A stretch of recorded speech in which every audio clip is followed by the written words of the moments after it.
Hello everyone. एक बार फिर से आप सभी का हमारे यूट्यूब चैनल पर बहुत बहुत स्वागत है। दोस्तों, आज हम एक बहुत रोचक विषय वस्तु के बारे में चर्चा करेंगे और बेसिकली हम चर्चा करेंगे इकिगाई के बारे में, राइट। इकिगाई। दोस्तों, आप जानते हैं कि नाउ डेज पूरी दुनिया में, ना सिर्फ भारत में बल्कि पूरी दुनिया में इकिगाई के बारे में बहुत ज़्यादा चर्चा हो रही है, विचार विमर्श हो रहे हैं, पत्र पत्रिकाएं लिखी जा रहे हैं, लाखों लोग किताबें लिख रहे हैं इकिगाई के बारे में, राइट। तो हम समझने का प्रयास करेंगे कि बेसिकली इकिगाई होता क्या और ये किस प्रकार से हम सबके लिए बहुत महत्वपूर्ण हो गया है, राइट। हम समझने का प्रयास करेंगे इकिगाई के बारे में, राइट। आप जानते हैं कि दुनिया में जापान जापान के जो लोग होते हैं वो सबसे ज़्यादा सबसे लंबी अवधि तक वो जीते हैं, राइट। यानी सबसे ज़्यादा जीवन काल अगर पूछा जाए किस देश के लोगों का होता है तो वो जापान देश के लोगों का होता है, राइट। इसके लिए वो लोग इकिगाई को फॉलो करते हैं। तो हम समझेंगे कि बेसिकली इकिगाई क्या होता है और कैसे हम इसको जो है अपने ऊपर अप्लाई कर सकते हैं, ताकि जिस प्रकार जापान के लोग ना सिर्फ एक लंबी जीवन अवधि को प्राप्त करते हैं बल्कि एक हेल्दी और प्रॉस्पेरस सुख समृद्धि वाले जीवन को भी वो जीते हैं, राइट। तो इसको हम समझने का प्रयास करेंगे, राइट। दोस्तों, इकिगाई बहुत महत्वपूर्ण हो चुका है पूरी दुनिया में इस नाउडेज, ये, राइट। तो बेसिकली हम समझेंगे इसको इकिगाई क्या होता है, राइट। ये इकिगाई के लिए आप देखेंगे इसमें कुछ 10 आपको सिंपल स्टेप्स बताए जाते हैं, वो फॉलो करने होते हैं, राइट। जो जापान के लोग हैं वो इसको फॉलो करते हैं, राइट। जापान का दोस्तों एक टापू है जिसे आप बोलते हैं, आप यहाँ से इसको आप पहले कुछ बेसिक बातें समझ लीजिए। जापान का दोस्तों एक टापू जिसे आप बोलते हैं ओकेनावा, राइट, ओकेनावा। इस टापू के जो लोग हैं, वहाँ के जितने भी लोग हैं वो इकिगाई को फॉलो करते हैं, राइट। इकिगाई को फॉलो करते हैं, इकिगाई। और ये वहाँ पर सर्वे किया गया, जो वहाँ दुनिया के संपूर्ण दुनिया के डॉक्टर्स गए, वहाँ पर इंजीनियर्स गए, रिसर्चर्स गए, साइंटिस्ट गए, और उन्होंने वहाँ के जो लोग हैं उनका डीएनए का हर प्रकार से उनको जो है टेस्ट किया, उनके जो सैंपल लेके विभिन्न प्रकार से उनका जो है सर्वेक्षण किया और पाया कि क्यों आखिर जो ये यहाँ के लोग हैं, इस टापू के लोग, किस लिए आखिर वो इतने लंबे समय अवधि तक जीते, और न सिर्फ जीते बल्कि बहुत प्रॉस्पेरस और एक समृद्धि और बहुत खुशहाल जीवन जीते हैं, राइट। तो उन्होंने फाइनली ये पाया कि इनके जो पीछे का जो रहस्य है, राइट, वो है इकिगाई। इकिगाई को उन्होंने इसका जो है रहस्य बताया। तो हम समझेंगे इकिगाई क्या होता है, राइट। और आप देखेंगे जो जापान के जो लोग होते हैं उनकी औसतन आयु आप देखेंगे 100 से 110 साल होती है, राइट। और जो यहाँ पर इस टापू के लोग होते हैं ओकिनावा के, यहाँ के जितने भी लोग हैं आप देखेंगे वो लगभग 110 साल जीते हैं, राइट। तो इकिगाई कुछ नहीं दोस्तों, आपको सिर्फ पहले बेसिक बातें आप देख लीजिए क्या होती है। इकिगाई एक टेक्निक होती है, basically it is a Japanese technique, right. Secret to long and happy life, एक रहस्य होता है जापान का रहस्य, किस लिए? लॉन्ग एंड हैप्पी लाइफ जीने के लिए, राइट। तो इकिगाई यही होता है, इसको हम आगे विस्तार में आपको बताएंगे, राइट।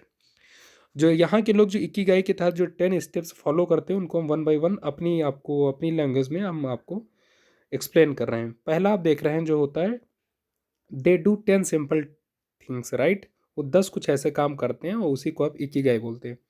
पहला क्या है? They never get retired, right. They never get retired. दोस्तों, जापान के लोगों की एक खास बात ये होती है कि वो जीवन की चाहे जिस भी आयु में हो, वो कभी अपने आप को रिटायर्ड नहीं समझते। किसी भी अवस्था में हो, लगातार किसी न किसी चीज़ में वो एक्टिव रहते हैं, अपने आप को संलग्न रखते हैं, राइट।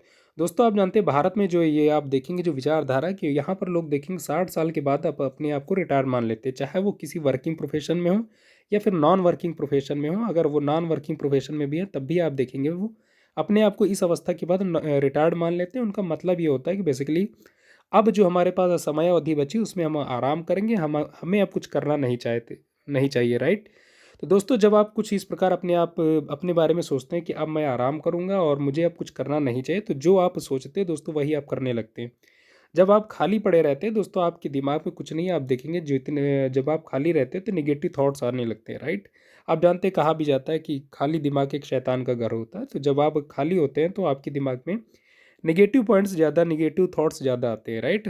और इसी वजह से आप देखेंगे जो जापान के लोग हैं वो अपने आप को कभी जो है रिटायर नहीं करते, वो किसी भी आयु में रहें वो कुछ ना कुछ करते रहते हैं, राइट। इसका सबसे बड़ा बेनिफिट ये होता है, वो उनका दो आप देखेंगे जो दिमाग है वो बिजी रहता है। और जब आप बिजी रहते हैं तो साइकोलॉजिकली आप देखेंगे आपके जो बॉडी में जो गुड हार्मोन्स हैं वो रिलीज होते हैं, राइट। जिसका परिणाम ये होता है कि आपके अंदर, आपके शरीर में कोई व्याधियाँ नहीं आने पाती, राइट। तो सबसे पहले वो लोग ये क्या करते हैं, दे नेवर गेट रिटायर्ड, आपको हमेशा काम करना। दोस्तों, जब आप ये सोच लेते हैं कि अब हम रिटायर्ड हो गए, अब मुझे आराम करना है, आपको क्या मालूम कि उसके बाद आपकी कितनी अवधि बची, हो सकता है उसके बाद भी आप 40-50 साल जिए। लेकिन चूंकि आपने ऐसा सोच लिया है तो फिर लॉ ऑफ अट्रैक्शन आपके लिए काम करने लगता है, राइट। लॉ ऑफ अट्रैक्शन यही कहता है कि आप जो सोचते हैं वही होता है, राइट। जो आप अगर आपने सोच लिया कि अब हम आराम करेंगे, तो आराम करने के दौरान आपके जो साइकोलॉजिकली दिमाग में चल रहा होता है वो ये होता है कि अब हम शारीरिक रूप से सक्षम नहीं रह गए, राइट। तो फिर आप देखेंगे लॉ ऑफ अट्रैक्शन के द्वारा आपको जो आपका शरीर है वो ब्रह्मांड वो आपको असक्षम बना देता है, राइट। तो इसी का परिणाम होता है कि आप जल्दी आप देखेंगे बीमार हो जाते हैं, और फिर जिसका परिणाम ये होता है कि हो सकता है आप कम आयु में ही आप अपने जीवन को आप समाप्त होने की कगार पर देखते हैं, राइट। तो आपको कभी भी ये नहीं करना दोस्तों, आप अपने आप को रिटायर्ड कभी मत समझिए, किसी भी आप आयु में रहें। दूसरा स्टेप वो लोग क्या करते हैं, they always go slow, right, go slow. दोस्तों गो स्लो कहने का मतलब ये है कि वो जितने भी काम होते हैं उसमें किसी भी प्रकार की जल्दबाजी नहीं करते। दोस्तों जल्दबाजी अगर आप करते तो इससे आप देखेंगे कहीं ना कहीं ये इनहेरेंट होता है कि आप किसी चीज़ को लेट करने जा रहे हैं, किसी चीज़ में देरी करने जा रहे हैं। और जब आप किसी चीज़ में देरी कर जाते हैं दोस्तों, तो फिर उसमें आप देखेंगे आपका दिमाग का जो इम्बैलेंस है, जो दिमाग का जो संतुलन होता है वो इम्बैलेंस हो जाता है। और जब दिमाग आपका असंतुलित हो जाता है, फिर आपके दिमाग पे आप देखेंगे जो हार्मोन्स रिलीज होने चाहिए, राइट, वो आप देखेंगे फिर निगेटिव टाइप के हार्मोन्स रिलीज होते हैं, वो जिसका परिणाम ये होता है कि आपका अब जो आप बोलते हैं कि मूड अपसेट हो गया, इन सभी अवस्थाओं में आप देखेंगे नकारात्मक हार्मोन्स के द्वारा आपके शरीर को नुकसान पहुंचाया जाता है, और जिसका परिणाम ये होता है कि आप समय समय पर बीमार हो जाते हो, और इसी के बाद आप देखेंगे अवसाद या डिप्रेशन की स्थिति में आप धीरे धीरे चले जाते हैं, राइट। तो वो हमेशा गो स्लो करते हैं। तीसरा वो लोग क्या करते हैं, राइट, तीसरा वो लोग ये करते हैं ईट 3/4 ऑफ देयर एपेटाइट, राइट। उनकी जितनी भी भूख होती है, एपेटाइट होती है, वो उसका आप देखेंगे 3/4 ही डाइट लेते हैं, यानी कि फुल पेट जो आप भोजन कहते हैं जिसे, वो उसे नहीं लेते हैं, 3/4 ही खाते हैं। इसका रीज़न ये है कि आप वन अगर फोर्थ खाली रखते हैं अपने पेट को, उसके बाद फिर अगर आप 3/4 ले रहे हैं, तो वो लोग क्या करते हैं 3/4 को ही इस मेथड से चबा चबा कर खाते हैं कि फिर आप देखेंगे, आप जानते हैं कि अगर आप जो भोजन खा रहे हैं, जो अन्न आप इनहेल कर रहे हैं, उसको अगर आप लिक्विड फॉर्म में अपने बॉडी में इंसर्ट कर रहे हैं, ले जा रहे हैं, वो आपके लिए उतना उससे ज़्यादा कारगर होता है जो आपकी अपेटाइट है। अगर आप मान लीजिए 4 रोटी खाने की आपकी क्षमता, अगर आपने उसकी जगह 3 रोटी खाई, लेकिन इसको इस प्रकार से चबा चबा के खाया कि वो लिक्विड फॉर्म में ट्रांसफॉर्म हो जाए, तो फिर ये आपके लिए ज़्यादा कारगर होगा, ज़्यादा हेल्दी रहेगा, राइट। तो ये लोग इसी को फॉलो करते, इसी प्रैक्टिस को अपनाते हैं, यानी कि भोजन को खाने के लिए वो हमेशा शांत रहते हैं, अपने दिमाग मस्तिष्क में को शांत रखते हैं, किसी भी जल्दबाजी में नहीं होते हैं। उसके साथ साथ वो जो उनकी जितनी भूख होती है उससे थोड़ा कम खाते हैं, लेकिन उसको इस प्रकार से चबा चबा कर खाते हैं कि वो सलाइवा के द्वारा एकदम से मिक्स हो जाए, और मिक्स होकर फिर वो लिक्विड फॉर्म में वो उनके पेट में जाता है, जिससे वो देखेंगे जो उसका जो डाइजेशन है वो बहुत अच्छे प्रकार से होता है, जिसका दोस्तों परिणाम ये होता है कि वो उनका पेट कभी खराब नहीं होता है, राइट। ये तो तीसरा स्टेप वो लोग क्या करते हैं, ईट 3/4 ऑफ देयर एपेटाइट। नेक्स्ट हम बात करेंगे दोस्तों, वो लोग ज़्यादा से ज़्यादा क्या करते हैं, दे मेक फ्रेंड्स। ज़्यादा से ज़्यादा वो फ्रेंड्स बनाते हैं। दोस्तों आप जानते हैं, कहा भी जाता है कि अगर आपके पास कुछ अच्छे मित्र हैं, तो कितनी भी विषम परिस्थिति आ जाए, आप किसी भी डायलेमा में हो, किसी भी प्रकार की आपके पास परेशानी आ जाए, वो उन सभी समस्याओं से आप वेरी इजीली उन समस्याओं को टैकल कर सकते हैं, राइट। क्योंकि आप जब फ्रेंड्स के साथ होते हैं तो दोस्तों आप ऐसे जोन में होते हैं जहाँ पर आप वे सभी बातें जो कहीं दूसरी जगह शेयर नहीं कर सकते, उन बातों को आप अपने दोस्तों के सामने रख सकते हैं। बल्कि आप देखेंगे जो आपके फ्रेंड्स होते हैं उन बातों पर आपको कुछ ऐसा रिएक्शन देते हैं कि आपको लगेगा कि ये कुछ कोई प्रॉब्लम है ही नहीं एक्चुअली में, राइट।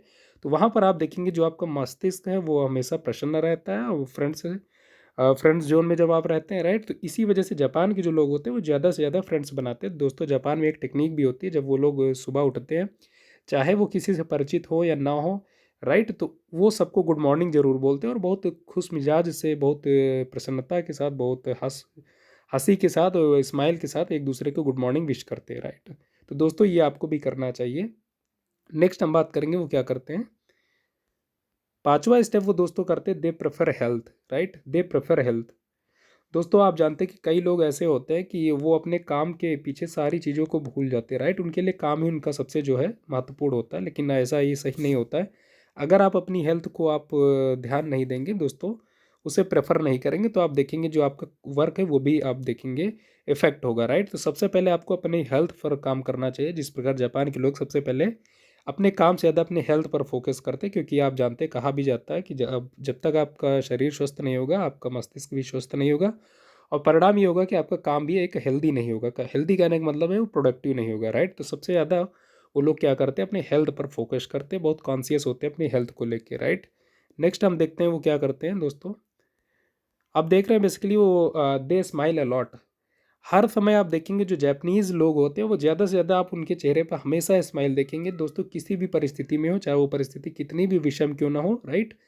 कितनी भी बड़ी टेंशन उनके पास क्यों ना हो, लेकिन उनके चेहरे पर मुस्कुराहट हमेशा आपको देखने को मिलेगी, राइट? आप जानते हैं कि जब आप मुस्कुराते हैं, दोस्तों ऐसा साइंस भी मानती है, अगर आप मुस्कुराने का प्रिटेंड भी करते हैं, अगर आप एक नाटक भी करते हैं मुस्कुराने का, तो इन दैट केस आप देखेंगे आपकी बॉडी में हमेशा गुड हार्मोन्स रिलीज होते हैं, राइट? और जब आपकी बॉडी में गुड हार्मोन्स रिलीज होते हैं तो जो आपके गट बैक्टीरिया होते हैं वो आपके लिए आप देखेंगे एक हेल्पिंग फ्रेंड का काम करते हैं, राइट? जिसका परिणाम ये होता है कि आपको इलनेस से, बीमारियों से वो आपको हमेशा बचाते हैं, राइट? तो आपको हमेशा स्माइल करना चाहिए दोस्तों, अपने चेहरे पर आप हमेशा हंसी के भाव लाएं, राइट? प्रसन्नता का भाव लाएं। नेक्स्ट हम बात करेंगे वो क्या करते हैं दोस्तों, आप देख रहे हैं सेवन्थ स्टेप वो फॉलो करते हैं, दे लव नेचर। दोस्तों आपको हमेशा जो है नेचर से खुद को कनेक्ट रखना चाहिए। वो लोग क्या करते हैं, नेचर से खुद को बहुत ज़्यादा जोड़ के रखते हैं, जैसे कि वो पेड़ पौधे से बातें करते हैं, राइट? रिवर के किनारे आप जाके बैठिए, उसको ताकिए, उससे कुछ आप अपने लिए सकारात्मक निकालने का प्रयास कीजिए, उससे कुछ बातें कीजिए, राइट? आप पहाड़ों पे विजिट कीजिए, नेचर की जो जितनी भी एलिमेंट्स होते हैं आप उनसे खुद को जोड़ के देखिए, राइट? डेली आप दोस्तों 30 से 35 मिनट नेचर से ज़रूर कनेक्ट रखिए अपने आप को। इस प्रकार आप देखेंगे जब हम नेचर से कनेक्ट होते हैं तो रियल मायने में आप देखेंगे आप खुद को समझने का प्रयास कर रहे होते हैं। तो वो लोग दे लव नेचर, सबसे ज़्यादा वो लोग नेचर के करीब रहते हैं।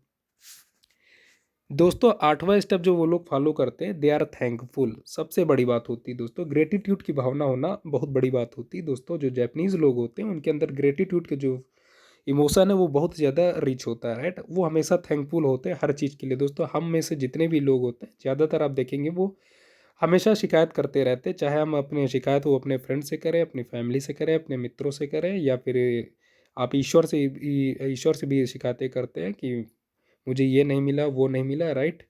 दोस्तों वो हमेशा थैंकफुल रहते हैं। थैंकफुल रहने का मतलब ये है कि उनको जो भी चीज़ें दी जाती है, चाहे वो गॉड की तरफ से हो, सोसाइटी की तरफ से हो, उनकी फैमिली की तरफ से हो, फ्रेंड की तरफ से हो, या इनफैक्ट वो उनको उनकी ही तरफ से हो, तो वो उसको हमेशा रेस्पेक्ट करते हैं, उसको एक हमेशा जो है सकारात्मक भाव से उसका स्वागत करते हैं। दोस्तों जब आप इस नज़रिए से किसी भी चीज़ के लिए आप अपना नज़रिया रखते हैं तो वो आपके लिए, आप देखेंगे वो हमेशा आपके लिए सकारात्मक साबित होती है, राइट? थैंकफुल होने के लिए वो 2-3 चीज़ें और करते हैं दोस्तों। उनके अंदर एक क्वालिटी हमेशा देखने को मिलती है, फॉरगिवनेस, राइट? फॉरगिवनेस। दोस्तों उनके अंदर हमेशा ये फॉरगिवनेस वाली फीलिंग तो होती है, और ये कई रूपों में होती है। फॉरगिवनेस एक तो होती है वो हमेशा खुद को फॉरगिव करते हैं, सबसे पहले वो हमेशा खुद को फॉरगिव करते हैं, इसके साथ साथ वो दूसरों को भी फॉरगिव करते हैं, राइट? फॉरगिव, और इसके साथ साथ संपूर्ण वर्ल्ड को भी फॉरगिव करने का अपने वो एक प्रयास करते हैं, राइट? जब आप दोस्तों जब किसी चीज़ को, दूसरों को, या अपने शरीर को, या अपने आप को, या अपनी फैमिली को, सोसाइटी को जब आप फॉरगिव करते हैं तो दोस्तों आप देखेंगे आपके दिमाग की जो बिना मतलब की जो उलझनें चल रही होती है, जिनसे आप बेचैन होते हैं, वो आप देखेंगे बहुत जल्दी से छूमंतर हो जाती है, राइट? तो फॉरगिवनेस अपने आप में बहुत बड़ा एट्रीब्यूट होता है, इसको आप ज़रूर अपने अंदर, अपने पर्सनालिटी में इसको आप ज़रूर शामिल कीजिए, राइट? इसके अतिरिक्त दोस्तों कुछ और एक एलिमेंट्स उनको थैंकफुल के तहत उनको देखने को मिलते हैं, that is abundance, right? Abundance. Abundance कहने का मतलब ये है कि आपको ये हमेशा प्रिटेंड भी करना होता है। कई बार अगर मान लीजिए आपके पास कुछ चीज़ें नहीं भी हैं, तब भी आपको हमेशा ये प्रिटेंड करना है कि मेरे पास हर चीज़ की अबंडेंस है। अबंडेंस किस चीज़ की? आपके पास नॉलेज की अबंडेंस है, राइट? आपके पास फ्रेंड्स की अबंडेंस है, आपके पास अच्छी फैमिली की अबंडेंस है, राइट? सोसाइटी की अबंडेंस है, आपके पास मनी की अबंडेंस है, राइट? हैप्पीनेस की, हर चीज़ की आपके पास प्रचुरता है, राइट? तो दोस्तों जब आप कुछ इस प्रकार से एक प्रिटेंड करते हैं तो आप देखेंगे जो नेचर है, जिसे आप यूनिवर्स कह लीजिए, राइट? वो आप देखेंगे लॉ ऑफ अट्रैक्शन के द्वारा आपको रियली रियली में आप देखेंगे अबंडेंस देना स्टार्ट करता है, राइट? ये दोस्तों बहुत ज़्यादा कारगर टेक्निक होती है लॉ ऑफ अट्रैक्शन। आप इसको ज़रूर अपनी पर्सनालिटी में, अपने व्यक्तित्व में इसको आप ज़रूर शामिल कीजिए, राइट? नेक्स्ट हम बात करेंगे दोस्तों, वो हमेशा जो क्या करते हैं, live in moment, they always live in moment. दोस्तों इसका कहने का मतलब ये होता है कि वो कभी कल क्या होगा इसके बारे में सोचते हैं नहीं, राइट? कल क्या होगा। दोस्तों जब आप कल क्या होगा या कल क्या हुआ इसको अगर आप नज़रअंदाज करते हैं तो दोस्तों आप रियल मायने में आप अपनी लाइफ को जी रहे होते हैं, राइट? अगर इसका कहने का मतलब ये है कि आप अपना टाइम वेस्ट नहीं कर रहे दोस्तों, आगे क्या होगा, कल हमने क्या किया था, इससे कोई मतलब नहीं है। मतलब सिर्फ इससे होता है जो आप आज कर रहे हैं, वर्तमान में जो आप कर रहे हैं, यही आगे चल के आपका पास्ट बनेगा और यही आपका फ्यूचर भी डिसाइड करेगा, राइट। तो दोस्तों वो सबसे ज़्यादा फोकस करते हैं अपने वर्तमान पर काम करने के लिए, इसको सबसे ज़्यादा यूजफुल बनाने के लिए, और जितनी भी चीज़ें होती हैं, चाहे फिर उनकी रिलेशनशिप हो, फ्रेंडशिप हो, या जितने भी संबंध होते हैं, उन सभी को अपने वर्तमान में जीने का प्रयास करते हैं और उनको अपने वर्तमान के स्तर पर उनको हैप्पी बनाने का प्रयास करते हैं, राइट। तो they always live in moment, ये बहुत महत्वपूर्ण चीज़ होती है, राइट। हम में से ज़्यादातर लोग आप देखेंगे अपने या तो अतीत में या फिर अपने भविष्य में जीते रहते हैं। भारतीय जो लोग होते हैं उनमें ये पाया गया दोस्तों एक सर्वे में कि हम लोग जो क्या करते हैं, हम वर्तमान में नहीं जीते, राइट। हम या तो अतीत में जीते हैं या फिर भविष्य में। इसी का परिणाम होता है कि हमारा जो आने वाला भविष्य होता है वो दोस्तों आप देखेंगे वो इफेक्ट होता है, राइट। तो ये आपको करना कि आप हमें भी हमेशा अपने मोमेंट में रहना। नेक्स्ट बात करेंगे क्या करते हैं दोस्तों, आप देखेंगे they practice Ikigai, right. Ikigai को वो प्रैक्टिस करते हैं। अब दोस्तों आपको समझना है कि एक्चुअली में इकिगाई होता क्या है, राइट। दिस वन दोस्तों, इकिगाई का मतलब ये होता है कि आपको आज अपना कोई गोल जो है उसे या तो फाइंड करना है, अगर या आपने फाइंड नहीं किया तो फिर उसे क्रिएट करना है, राइट। क्योंकि जब तक अगर आपका कोई गोल नहीं है या आप ये कह लीजिए आपके जीवन का कोई पर्पज नहीं है, तो फिर इसका मतलब ये होता है कि आप पर्पजलेस लाइफ को जी रहे हैं। और जब आपकी लाइफ पर्पजलेस होती है तो आप उसे जीते नहीं, बस उसे आप काटते जाते हैं, राइट। दोस्तों जो जैपनीज़ लोग होते हैं वो जो लाइफ को काटते नहीं, वो जीते हैं। और वो जीते इस वजह से क्योंकि उनकी जो लाइफ का कोई ना कोई गोल होता है, पर्पज होता है। हर इंडिविजुअल का वहाँ देखेंगे कोई ना कोई एक आपको फिक्स्ड गोल आपको देखने को मिलेगा। तो इकिगाई दोस्तों आपको ये बताता है कि अगर आपके पास कोई गोल नहीं तो आप सबसे पहले अपना गोल फाइंड कीजिए, या अगर आप गोल फाइंड नहीं कर पाते तो उसे आप डिसाइड कीजिए, राइट। अपना एक कोई गोल क्रिएट कीजिए, बनाइए लक्ष्य, ताकि आज जब आप सोएं तो आप सोने से पहले आपके दिमाग में आप कल क्यों उठेंगे, दोबारा कल आप क्यों नेक्स्ट मॉर्निंग आप गेटअप करेंगे, उसके लिए आपके पास एक बहुत सिंपल सा और बहुत एक तार्किक जवाब होना चाहिए कि हम कल इस वजह से हम कल दोबारा सुबह उठेंगे और कल के दिन हमें ये करना। तो आप नेक्स्ट मॉर्निंग के लिए आपके पास कोई गोल होना चाहिए, राइट। इसी के दोस्तों आप इकिगाई बोलते हैं। सिंपली आप कह सकते हैं find your goal, find your dream of your life, right. Find the purpose of your life. अगर आपके पास कोई पर्पज है तो दोस्तों आपकी जो जीवन है उसके लिए आप लगातार आप एक्टिव रहेंगे, कि आपको मोटिवेशन की ज़रूरत नहीं होगी, राइट। आप हमेशा इंस्पिरेट रहेंगे दोस्तों। जब आपके पास कोई पर्पज नहीं होता तभी आप देखेंगे आप होपलेस भी होते हैं, डिप्रेशन के भी शिकार होते हैं, और जितनी भी दूसरी प्रकार की अन्य समस्याएं होती तभी आपके पास वो घर करती है, राइट। तो इसीलिए कहा गया है कि इकिगाई जो है वो फोकस करता है दोस्तों की पर्पज पर। आप अपने पर्पज को फाइंड कीजिए, राइट फ्रेंड्स। दोस्तों यहाँ से आप देख सकते हैं इकिगाई के बारे में ये बताया गया। इकिगाई एक्चुअली होती क्या, a Japanese concept literally translates to a reason for being, a reason to get up in the morning, यानी कि आप नेक्स्ट मॉर्निंग किस लिए उठेंगे, to enjoy the meaning of life, right. जीवन को मीनिंगफुल बनाने के लिए, पैसन अपने पैसन को फॉलो करने के लिए, अपने पर्पज को पाने के लिए, अपने जीवन को पर्पज को पाने के लिए, समथिंग वन लिव्स फॉर, या फिर ऐसी और भी कोई चीज़ है जिसके लिए कोई व्यक्ति जीना चाहता है, राइट। तो उसी को आप बोलेंगे इकिगाई। तो दोस्तों आप सबसे एक छोटी सी रिक्वेस्ट है, अगर आप अभी तक आपको अपना इकिगाई नहीं मालूम है तो सबसे पहले अपने इकिगाई को फॉलो फाइंड कीजिए, राइट। और उसके बाद उसे पाने का प्रयास कीजिए, और उसे पाने के लिए बहुत सिंपल मेथड्स है दोस्तों। वो मेथड्स यही हैं। आप अगर इन 10 मेथड्स पर आप चलने का प्रयास करेंगे दोस्तों, ये जो बताए गए हैं, तो फिर आप वेरी इजली आप अपने इकिगाई तक वेरी इजली आप पहुंच जाएंगे, राइट। दोस्तों आशा करता हूँ कि आपको ये वीडियो ज़रूर हेल्पफुल लगा होगा, आपको बहुत अच्छा लगा होगा दोस्तों। दुनिया में जैसा कि पहले बताया गया है कि लोग ज़्यादा से ज़्यादा लोग इकिगाई को फॉलो कर रहे हैं, इसे समझने का प्रयास करें, पढ़ने लिखने का प्रयास करें, राइट। दोस्तों आपको अपने सरल फॉर्मेट में आपको ये बता दिया गया है। अब आपको बस इस पे चलना है दोस्तों, इस रास्ते पर अपने आप पे अप्लाई करना है, राइट। इकिगाई क्या होता है उससे आप रूबरू हो चुके हैं।